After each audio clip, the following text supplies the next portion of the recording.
E aí, meus amores, tranquilo? Vou falar agora neste vídeo, antes de voltar para o nosso algoritmo de classificação, antes de voltarmos para o KNN, eu tenho que explicar um pouco sobre complexidade de modelo. Eu não sei se já falei isso antes, vou falar novamente agora. Devo ter falado isso em algum outro vídeo, mas ainda assim agora eu vou mostrar, inclusive, um exemplo visual da coisa. Então, quando nós criamos um modelo, qual que é o objetivo de um modelo quando nós estamos criando um?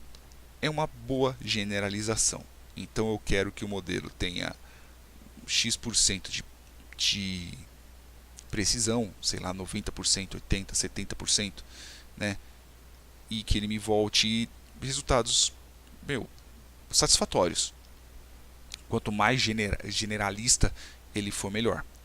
É lógico que ele pode estar fazendo um valor muito porcaria, ou ele pode estar muito atrelado aos dados aos quais foram criados o modelo, né, que entra no conceito de overfitting e underfitting.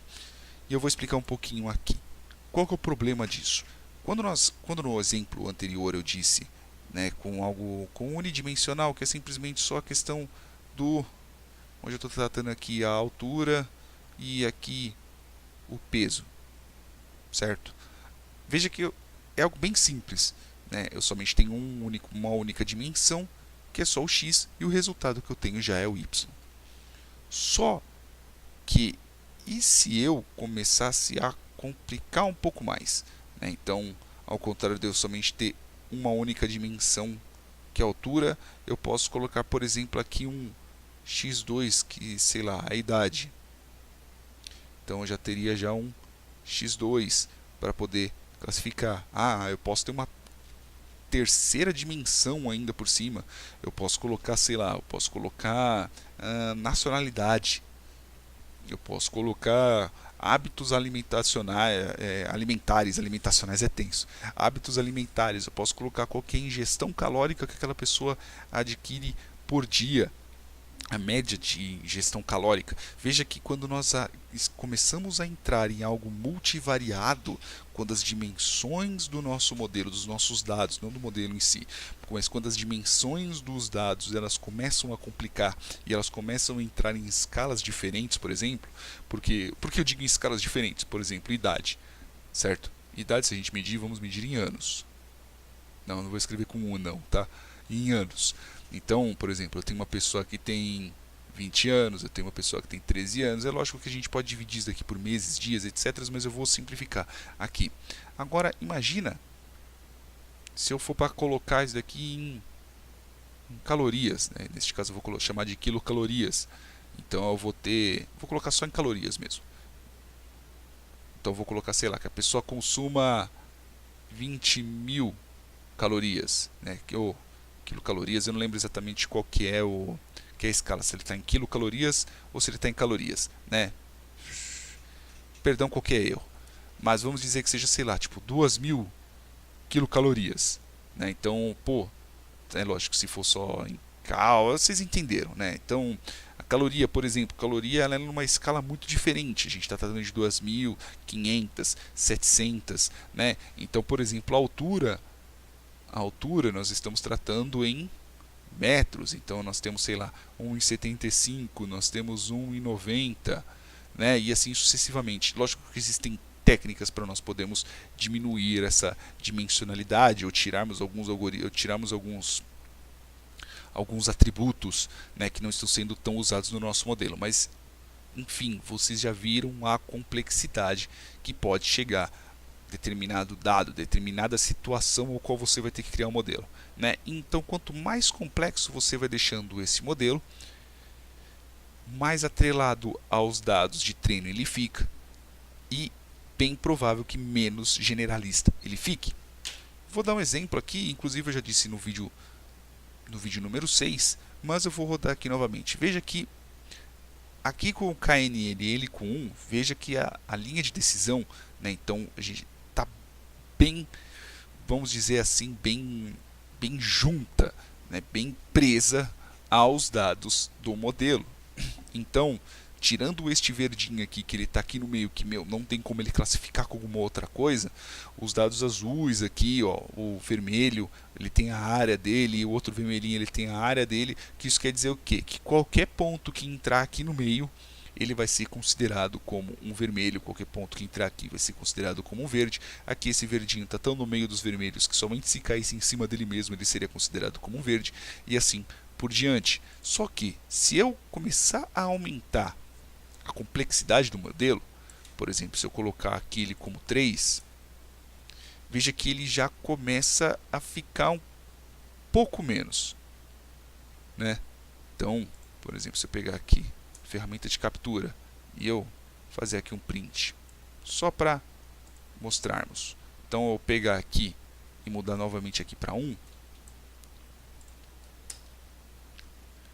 olha a diferença entre os dois, né? Então, se eu quiser até mesmo pegar, vou pegar aqui, ó, um canvas. Bom que pelo menos vocês já veem também como é que eu faço. Se porventura vocês quiserem fazer vídeo também, pelo menos vocês já sabem qual é a ferramenta que usa e quais são as brincadeirinhas que eu faço. Então este daqui, né, eu vou vir aqui, vou colar. Este daqui é o com 3, certo?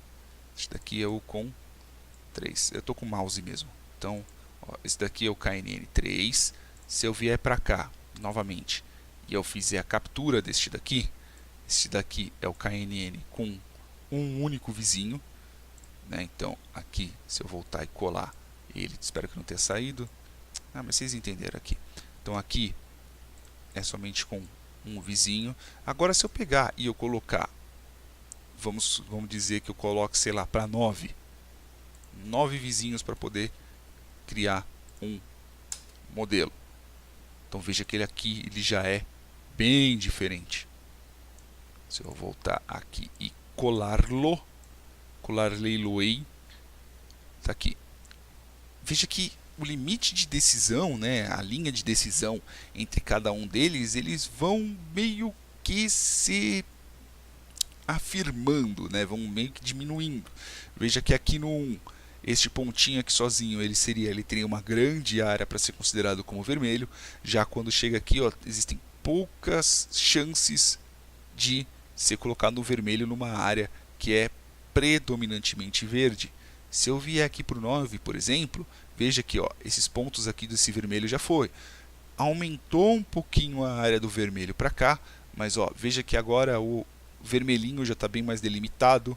Esse vermelhinho ele saiu, né?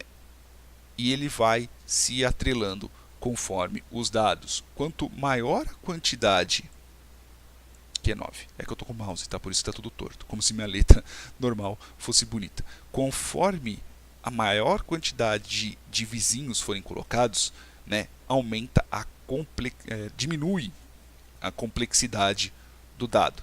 Quanto menor, maior a complexidade. Por que eu estou dizendo isso? Mas, pô, um não seria bom? Mas veja que até mesmo... Veja que a área do verde ele é bem delimitada. A gente sabe muito bem onde está o verde. O verde está por aqui, ó. Eu vou usar a caneta aqui, que fica bem melhor. O verde é tudo isso aqui, ó. Né? Então ele está bem delimitado. Né? Então o verde é daqui para cá. A gente sabe muito bem porque a gente vê. Só que dependendo do modelo que a gente coloca, se a gente colocar simplesmente somente um vizinho, o ponto que cair aqui, por exemplo, ele vai ser considerado agora ele vai ser considerado como verde. Só que se eu colocasse o mesmo ponto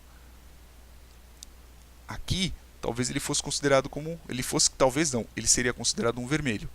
Mesmo sabendo, mesmo nós observando, né, nós estando observando, caraca, eu não sei conjugar esse verbo. Mesmo nós olhando aqui, a gente vê que do lado esquerdo é tudo verde. Beleza? Mas o que isso também influencia? Tem uma outra coisa que também influencia, que é a parte do... na hora de nós selecionarmos os benditos dados.